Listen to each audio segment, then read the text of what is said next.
नमस्कार, स्वागत है आपका। मेरा नाम है विपिन विभाग। हमारे साथ स्टूडियो में मौजूद हैं सुमति यादव जी, कांग्रेस के नेता हैं। स्वागत है। धन्यवाद सुमति यादव जी, धन्यवाद। रिजल्ट आ चुका है। महाराष्ट्र आप बढ़िया तरीके से हार चुके हैं और झारखंड में जीत चुके हैं, लेकिन मातम छाया हुआ है, जबकि बराबर बराबर है। इंडिया गठबंधन और एनडीए गठबंधन दोनों को एक एक राज्य में जीत हार मिली है, लेकिन कहीं ना कहीं बीजेपी जीत का जश्न मना रही है और कांग्रेस पार्टी, या ये कहें कि इंडिया गठबंधन कहीं ना कहीं बिल्कुल सुस्त है। क्या कहेंगे? ऐसा है चौधरी साहब, देश में चुनाव आयोग नाम की एक बड़ी संस्था है। अब लोग जो है चुनाव आयोग पर ये निशान उठा रहे हैं, सवालिया निशान उठा रहे हैं जो है कि क्या वजह है जहाँ जहाँ बीजेपी या उसकी अलायंस पार्टनर के साथ सरकार होती है आप निष्पक्ष चुनाव नहीं करा पाते हो, और जहाँ जहाँ विपक्षी पार्टियों की सरकार है आप निष्पक्ष चुनाव करा लेते हो। तो ये किसी पार्टी की हार नहीं है। मैं तो ये कहूँगा चौधरी साहब, ये हार जो है लोकतंत्र की हार हुई है। कितनी वहाँ क्लिप आ रही थी जो है कि वहाँ पैसे बांटे जा रहे थे और चुनाव आयोग चद्दर तान के सो रहा था साहब। तो ये चुनाव आयोग फेल हो गया है, बुरी तरह फेल हो गया है। तो चुनाव आयोग से हमारा विनम्र निवेदन है कि अंतर्राष्ट्रीय स्तर पर देश की बहुत बदनामी हो रही है। तो अब आप जो है थोड़ा सा जो कुंभकर्ण की नींद सो रहे थे उससे जग जाइए, नहीं तो जो है देश की डेमोक्रेसी सच में अब खतरे में आ गई है। मतलब आप डेमोक्रेसी पे सवाल उठा रहे हैं कि खतरे में है? बिल्कुल साहब खतरे में है। आप ऐसे मान लीजिए जो है खुलेआम बाइट आ रही हैं, दिखाया जा रहा है, पकड़े जा रहे हैं। पता है आपको 5 करोड़ रुपए लिए हुए पकड़े गए थे। अब वो चूंकि कैमरे में दर्ज हो गया तो कुछ फॉर्मेलिटी कर दी है सुमित यादव जी, ऐसा क्या हुआ भाई? ऐसा क्या हुआ? लोकसभा के चुनाव अभी बहुत नज़दीक में ही समाप्त हुए हैं और उसमें रिजल्ट सब ने देखा है, जग जाहिर है, पूरे देश ने, दुनिया ने देखा है। लेकिन उसके तुरंत बाद में विधानसभा के चुनाव हुए और रिजल्ट इस तरीके का आया कि बिल्कुल सुपड़ा साफ एक तरफ से। तो जो मैं आरोप लगा रहा हूँ वो कोई मनगढ़ंत आरोप नहीं लगा रहा। आप जो कह रहे हैं लोकसभा की सीटों को या विधानसभा में कन्वर्ट कर लो, स्पष्ट सरकार आ रही थी, वो कोई रोक नहीं रहा था। लेकिन देखिए आप जो है कितना बड़ा नेक्सस काम कर रहा है वहाँ, कि एक उद्योगपति के वहाँ जो है हित जुड़े हुए हैं।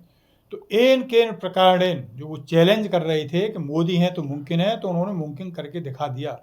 अब मैं तो देश के लोगों से ये निवेदन करूँगा कि अब आप ये मान के चलिए साहब, बहुत बड़ी लड़ाई लड़नी पड़ेगी आपको इनके खिलाफ। ये बहुत बड़ा नेक्सस है और ऐसी कंपनी है कि अब वो अपने आप को जो है हिंदुस्तान की नहीं, वर्ल्ड की जो टॉप 10 कंपनियां हैं उसमें गिनती कर रही है। तो इनके पास अथाह पैसा हो गया है। तो इनसे अब वैसी लड़ाई लड़नी पड़ेगी जैसी लड़ाई कभी ईस्ट इंडिया कंपनी के खिलाफ लड़ी थी। तो अब ये मतलब आप सीधा सीधा ये कह रहे हैं कि जिस हिसाब से देश ने अंग्रेजों के खिलाफ लड़ाई लड़ी थी, उस हिसाब से इनसे लड़ाई लड़नी पड़ेगी। बिल्कुल लड़नी पड़ेगी साहब। आप भौगोलिक स्थिति देखो, चारों तरफ से बंदरगाह हैं, वो कैप्चर कर लिए इन्होंने। बाहर से जितने हमारे अंदर के एयरपोर्ट हैं, लगभग मैं ये ठीक से याद कर रहा हूँ 25-26 एयरपोर्ट इनको दे दिए गए हैं। देश की बहुत सारी संपत्तियों पर इनका कब्जा हो गया है।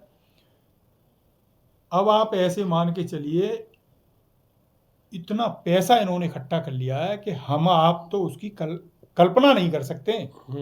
तो इनसे जीतने के लिए अब देश की जनता को उठ खड़ा होना है और ये सच में देश में लोकतंत्र बचाए रखना है। तो देश की जनता को ही उठ के खड़ा होना है, तब लोकतंत्र बचेगा। वरना आप मान लीजिए क्या वजह है कि जहाँ जहाँ विपक्षी पार्टियों की सरकार होती है चुनाव आयोग फ्री एंड फेयर इलेक्शन करा देता है, लेकिन जहाँ बीजेपी की सरकार होती है नहीं करा पाता है। सारे के सारे। मतलब आप सीधा सीधा ये सवाल उठा रहे हैं कि जहाँ पर इंडिया गठबंधन की सरकार है वहाँ पर फेयर इलेक्शन हो जाता है और जहाँ पर एनडीए गठबंधन की सरकार है वहाँ पर फेयर इलेक्शन नहीं होता। कतई नहीं होता। यूपी में आप देख लीजिए क्या हो रहा था, खुलेआम दरोगाई पिस्टल दिखा रहे थे, वोट डालने नहीं जाओगे नहीं तो गोली मार देंगे। तो ये लोकतंत्र है? ये तो सरेआम वर्दीधारियों की आपने गुंडों की फौज कर ली है तैयार। वो फौज आपको सपोर्ट कर रही है जो है, और इतने इतने लोग गिरे हुए हैं कि छोटे से लालच में ईस्ट इंडिया कंपनी कोई ऐसे ही थोड़ी हमारे ऊपर राज करी थी, यहीं के तो लोग थे जो कुछ अपने लालच में आके जो है उस कंपनी के लिए काम करने लगे थे। ऐसे ही कुछ सिस्टम में लोग हैं जो अपने पर्सनल फायदे के लिए देश के लोकतंत्र को गिरवी रखे दे रहे हैं। लेकिन सुमित यादव जी, एक सवाल और भी है। मैंने प्रोफेसर उन्नीस यादव आए थे, उनसे भी ये सवाल किया था, मैं आपसे भी वही सवाल करूंगा कि कहीं ना कहीं अपने समर्थकों का मनोबल बढ़ाने के लिए बीजेपी इस तरीके से प्रचार प्रसार कर रही है, हालांकि उसे एक जगह हार मिली है, एक सूबे में जीत मिली है। सेम इंडिया गठबंधन को भी ऐसा ही हुआ है। इंडिया गठबंधन बिल्कुल शांत है, हार में डूबा हुआ है, लेकिन बीजेपी जीत का जश्न मना रही है, जबकि उसे भी हार मिली है झारखंड के अंदर। इस पे क्या कहेंगे? देखिए, ये मीडिया है देश का जो है उस पर चंद उद्योगपति हैं, उन सारे उद्योगपतियों को आप देख लो, कहीं ना कहीं बीजेपी से जुड़े हुए हैं। सबके वहाँ जो है फाइनेंशियल हित हैं। कतई ही कहीं ये दिखाई नहीं रहा कि झारखंड में भाई विपक्ष की सरकार आ गई है। तो ये तो जानबूझ के एक नैरेटिव गढ़ा जा रहा है, जानबूझ के हमारे ऊपर ये थोपा जा रहा है कि इधर मायूसी है। कतई मायूसी नहीं है हमारे अंदर, जो है आप ये जान लीजिए, बिल्कुल मायूसी नहीं है। ये तो जबरदस्ती परोसा जा रहा है, हमारे दिमाग में ये भरा जा रहा है। भैया हम काहे को मायूस हैं? जो है हम जो कर सकते हैं, विपक्ष का जो काम होता है, आप देखिए राहुल गांधी जो कितने जोर शोर से आवाज उठा रहे हैं। यही जब कांग्रेस की सरकार थी, लेकिन इन सब के बीच में एक बड़ी जीत प्रियंका गांधी ने भी दर्ज करी है वायनाड से। 4 लाख मतों से ज्यादा वोटों से वो वहां जीती हैं। यूपी में माननीय जो मोदी जी आए थे, कहते थे माँ गंगा ने मुझे बुलाया है। पता है साहब उनकी जीत का अंतर कितना घट गया है?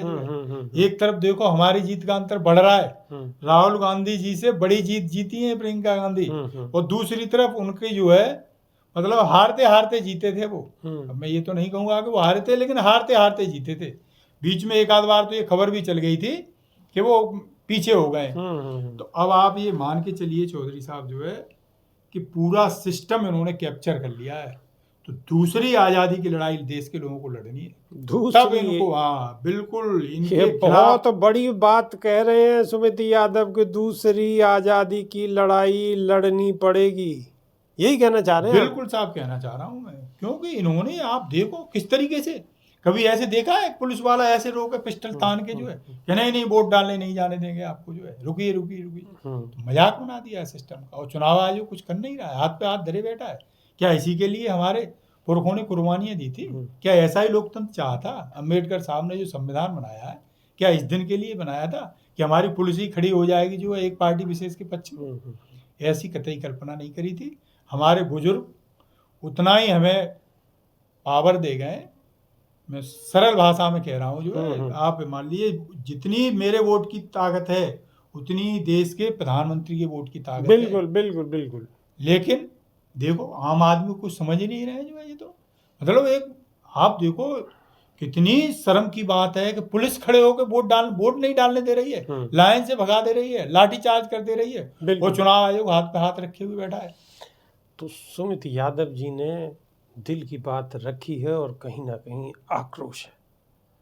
अब आने वाले लोकसभा के सत्र में विपक्ष कितने सवाल प्रधानमंत्री से करेगा, ये भी देखने वाली बात होगी, और जनता जनार्दन इस हार जीत को किस रूप में देखती है, ये भी बड़ी बात होगी। तो अभी के लिए सिर्फ इतना ही। नई वीडियो में फिर रूबरू होंगे। बहुत बहुत धन्यवाद। धन्यवाद साहब। शुक्रिया। नमस्कार।